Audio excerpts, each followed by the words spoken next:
Hello friends, welcome to பிரதி சமையல் vlog. இன்னைக்கு நம்ம வீடியோவில் நைட் டின்னர் என்னன்னு பார்த்தீங்கன்னா, நம்ம வீட்டில் இடியாப்பம் அண்ட் பச்சைப்பயிறு கிரேவி தான்.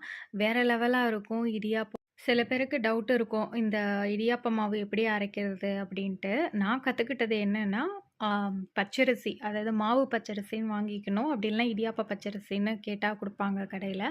ஸோ அந்த மாதிரி ஒரு 2 கிலோ அந்த மாதிரி வாங்கிட்டு வாஷ் பண்ணிவிட்டு வெயிலில் நல்லா காய வச்சிடணும். நல்ல முறுமுறுன்னு ஆகிற அளவுக்கு காய வச்சுட்டு மில்லில் கொடுத்து அரைச்சி எடுத்து வச்சுக்கணும். நல்லா ஒரு ஏர்டைட் கண்டெய்னரில் போட்டு லாக் பண்ணி வச்சுட்டிங்கன்னா அதில் வந்து பூச்சி எதுவுமே வராது. ஸோ நான் வந்து நம்ம வீட்டோட மாவு தான் யூஸ் பண்ணுறேன். நல்லாவே அழகாக பொச பொசன்னு வரும். அதேமாதிரி இடியாப்பம் புழியும் போது பார்த்திங்கன்னா அப்படியே நூல் நூலாக அழகாக வரும். இந்த இடியாப்ப கட்டை எங்க அம்மா வந்து எனக்கு வாங்கி குடுத்தாங்க. ஆ நம்ம சென்னையில தேடி பார்த்தேன். எங்கேயுமே இல்லாத மாரி இருந்துச்சு. பட் எங்க ஊர் சைட்லேருந்து வாங்கிட்டு வந்தாங்க. அவ்வளோ அழகா வந்து புழியும். இந்த இடியாப்ப கட்டைய நல்லா வாஷ் பண்ணி வெயில்ல காய வச்சு, அதுக்கப்புறம் உள்ள வச்சுக்கோங்க. இல்லன்னா அப்படியே ஈரப்பதமா இருந்ததுன்னா, அப்படியே ஃபோ ஃபங்கஸ் ஃபார்ம் ஆகும் அந்த கட்டையில. ஸோ உட்டன்ல அதனால வந்து நல்லா வாஷ் பண்ணிட்டு, நம்ம வார்னிஷ்லாம் அடிக்கல. ஸோ தட் அதனால நம்ம வெயில்ல காய வச்சுட்டு உள்ள வச்சுக்கலாம்.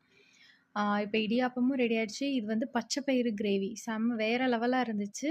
நல்ல டேஸ்ட்டா இருந்தது. இதனுடைய ரெசிபி சீக்கிரமாவே அப்லோட் பண்றேன்.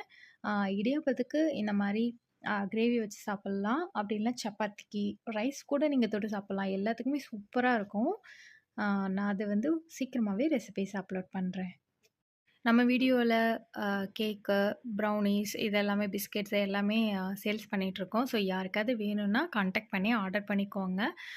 சாட்டர்டே, சண்டே தவிர்த்து மத்த நாள்ல நீங்க ஆர்டர் போட்டிங்கன்னா தான் உங்களுக்கு நாங்க கொரியர் பண்ணுறதுக்கும் ஈஸியா இருக்கும். உங்களுக்கும் ரீச் ஆகும். ஸோ இந்த வீடியோ பிடிச்சிருந்தா லைக் பண்ணுங்க, ஷேர் பண்ணுங்க, சப்ஸ்கிரைப் பண்ணிக்கோங்க. Thank you.